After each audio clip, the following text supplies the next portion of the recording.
Classy.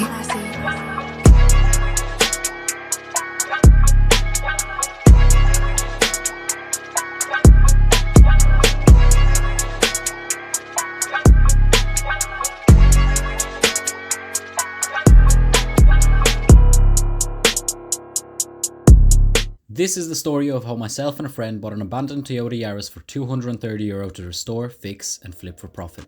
Side note, everything you'll see in this video was filmed in August and September of 2023, and yes, I know it's February 2024, but the reason for that is I prioritised these videos instead of this one.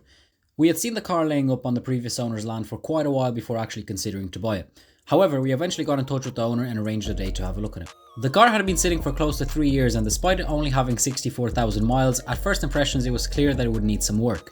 Front brakes were bad, the handbrake had seized the rear drums to the point where the wheels wouldn't spin at first, the drop link bushings were terrible, and the car was in desperate need of a new auxiliary belt. And those were just a few of the issues. Thankfully, we knew that the Yaris was a very simple car to work on, and with all of those issues in mind, the owner agreed to let it go for €230.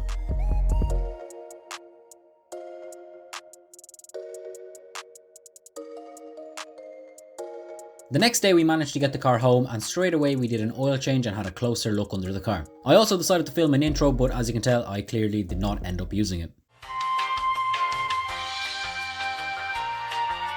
We used roughly €15 worth of oil, changed the oil filter which was another €5, and yes, we did get a new crush washer, but we might as well not even count it since it was so cheap. While we did the oil change, we also checked the rear axle bushings as they're a bit of a weak point on these cars. Thankfully, although they didn't look amazing, they weren't in too bad condition and didn't have much play in them.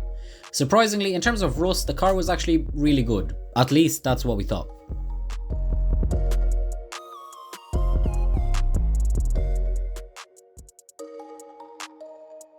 The next day I went to the parts store and got the last few essential bits to finish servicing the car, along with a new set of drop links. I got an air filter for €8, a cabin filter for €13 and a brand new set of spark plugs for €24. We started off by removing the old spark plugs, which weren't too bad but could have done with being replaced. After all, we didn't want to be too cheap, we wanted to get this car back on the road in good condition for the next owner. With the new set of plugs in, we moved on to changing the air filter, which was super easy, just a matter of popping open some clips. We literally had it done in like 10 seconds. With the oil, plugs and air filter now changed, we moved on to the cabin air filter. It took us a while to figure out where it was and how to get it out, but once we did find it, we quickly realised it had never been changed before. The filter we got from the shop didn't exactly fit, but coincidentally we found an old pair of scissors in the car which resolved our issue in no time. The same day after servicing the car, we decided to drive it up the ramps again to change out the old crusty drop links. This was once again, like most work on this car, really not that difficult. Once I had loosened and removed the drop link nuts, it was just a matter of lifting up the anti-roll bar and fitting the new ones in, which by the way were €15 each, maybe a bit pricey for just some small sticks of metal, some washers, nuts and bushings, but still. While we had the car up in the air, we cracked open the rear drums to check them over, and thankfully everything looked good. We then realised that the car was actually not so great in terms of rust, as there were some small rust holes which we knew we'd have to fix somehow before selling the car.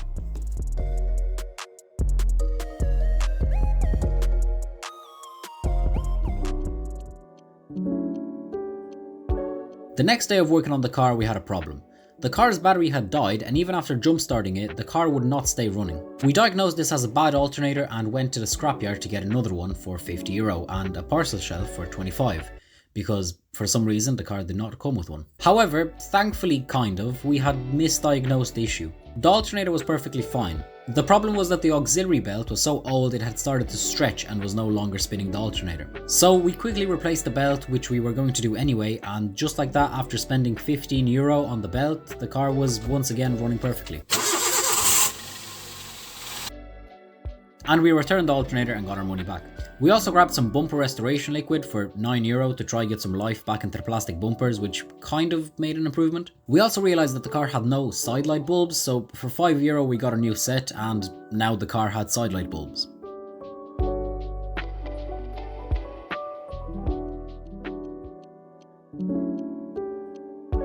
At this point we had invested a total of €374 into the car, but we were about to add a good bit more because the next day of working on the car it was time to replace the front brakes. We got a new set of coated brake discs along with a set of pads for a total of €60, and after a bit of work we had them fitted onto the car without any issues.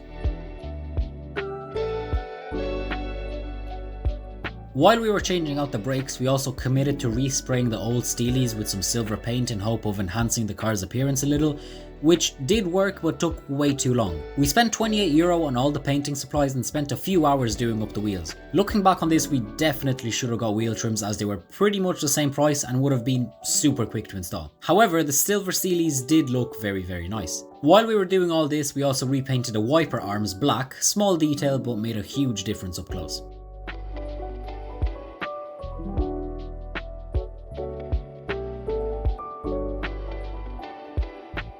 At this point we had done a lot of work on the car and it was time to start wrapping it all up and get ready to sell the car. So the final big job was to weld the little rust holes.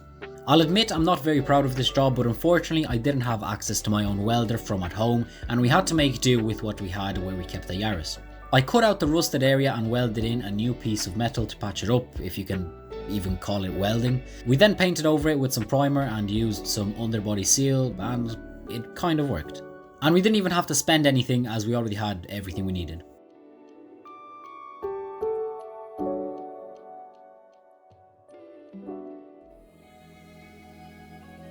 With all the work done, it was finally time to clean the car and add the finishing touches to get it ready for the next owner. Cleaning it was really nothing special, we just hoovered the car and used some interior cleaning products. We removed some of the plastics to give them a good clean and I even made a new shift boot as the old one was very worn. We used a steam cleaner on some of the rougher areas and after a quick wash on the outside, the car was now nice and clean inside and out. The finishing touches consisted of a set of floor mats for €18, a little trees for the amazing price of €2, a new wiper blade on the rear for €3, a tax disc holder for another €3, and we spent €10 on some tyre shine which freshened up the look of the tyres.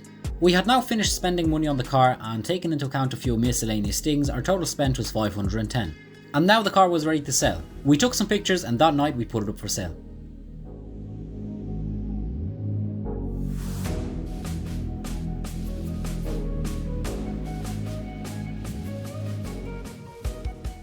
The original asking price was €1,300. Someone was interested in the car, but in the meantime we discovered an issue with the driver's side window motor and couldn't find a replacement in time, so we lowered the price to €1,200.